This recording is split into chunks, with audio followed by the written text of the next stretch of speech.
Hi, it's Elise here at the Bowman Library in the Children's Room, and we have a whole new middle grade book spotlight for this week. So our theme for this week is music. So we're looking at books that have some sort of music theme to them because who doesn't love music? And what's so amazing, just like books, is there's so many different types that I feel like there's something for everyone. So for our choices today, we have a little bit of something for everyone too. So let's get right into it. So our first one is The Mistwick School of Musicraft by Jessica Corey.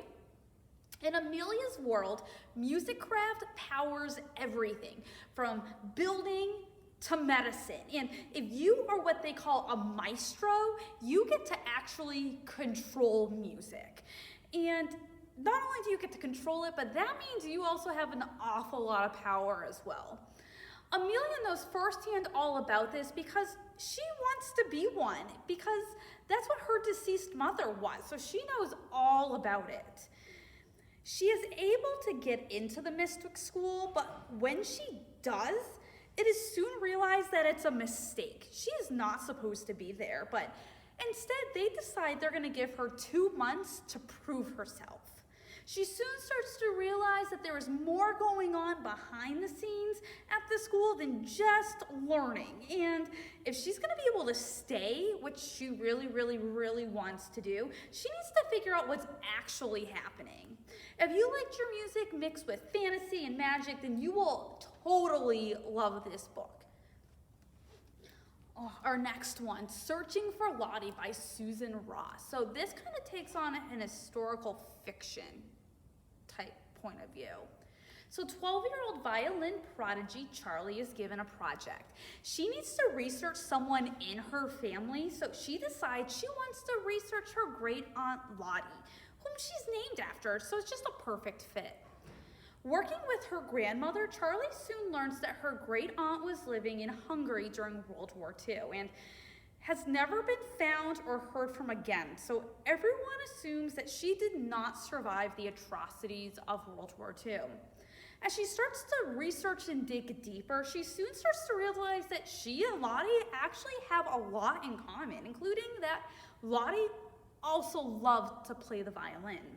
The further she gets, though, the more the truth comes out and connections are made to new family members, secrets, and discoveries. This book has an amazing mix of realistic, mystery, and historical fiction, so you get a little bit of each, plus there's some awesome violin playing. Searching for Lottie. So on a completely different note now with music, this is Jake the Fate Keeps It Real by Craig Robinson. So entering 6th grade, Jake gets moved to a new school called the Music and Arts Academy. Not only is his sister a senior there, but she is also like this talented musical genius, and Jake kind of got in by mistake when he faked playing the piano and singing an original song. So he's basically at a music school with zero musical ability or knowledge.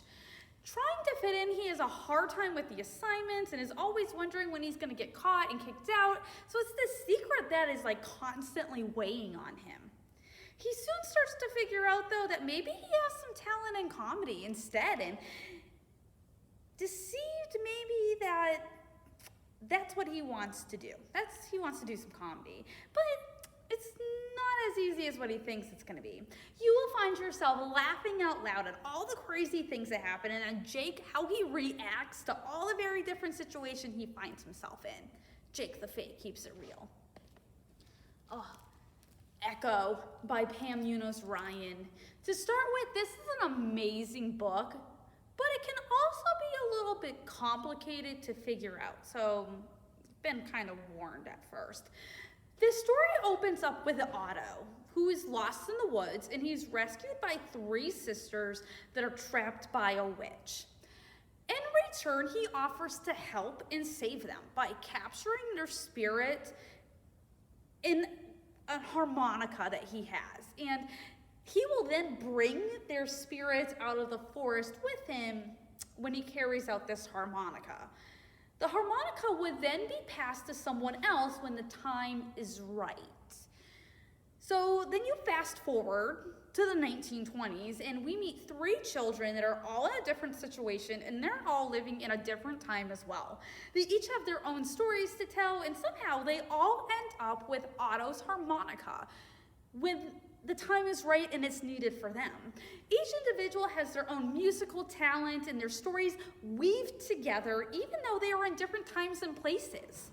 If you like a story that has all aspects of fantasy and historical fiction, as well as maybe a little bit of some complicated storytelling, you will love Echo. Oh, Black Canary Ignite by Meg Cabot. So here's a brand new graphic novel that combines music and superheroes. Like, what else is there to honestly, like, be excited over? So Dina Lance is 13 years old, and she is an epic rock band, and she wants to be a police officer like her dad, but some weird stuff has started happening to her. Whenever she gets angry or upset, any glass that is near her shatters. So when a villain called Bonfire escapes from prison and breaks into her mother's flower shop, Dina finds out that her mother is actually a superhero, and she is the one who put Bonfire in prison. So Dina then soon realizes all the crazy stuff that's going on with her, with this glass shattering, means that she is destined to become a superhero, and she has to stay clear of Bonfire, who is out for revenge. And he wants to get Dina as revenge for her mother putting him in prison. This graphic novel has it all. It's all about becoming a superhero when all you really want to do is have your rock band win Battle of the Bands. Black Canary Ignite. And our last one for this week is by the amazing Nikki Grimes. I love Nikki Grimes. She has this awesome talent of turning poetry into something that everyone wants to read. So this is Garvey's Choice. Garvey is in middle school and is just trying to survive, but that is easier said than done when you are a little overweight and not athletic, which are the things that his father hopes he wasn't. It doesn't help that his older sister is everything that Garvey is not. Garvey's best friend Joe decides that Garvey needs to try some new things, and they soon realize that Garvey has a talent for singing. Joining choir at school, he soon gets a solo in the upcoming concert, and Garvey soon finds that he has more confidence than he ever has before. Now he can even take on his bullies and try to make his dad understand who he is. This amazing novel and verse will have you cheering for Garvey every step of the way. So these are just 6 of the books that we have here at the library that have some sort of musical theme or element to them. So we encourage you to come on out and read one of them. Or if you're looking for another music book, and maybe not one of those, but something else, feel free to come on by, and we are here to help you. That's one of our jobs. So I hope you enjoyed our week of music, and I look forward to seeing you next week when we have a whole new middle grade book spotlight with a completely different theme.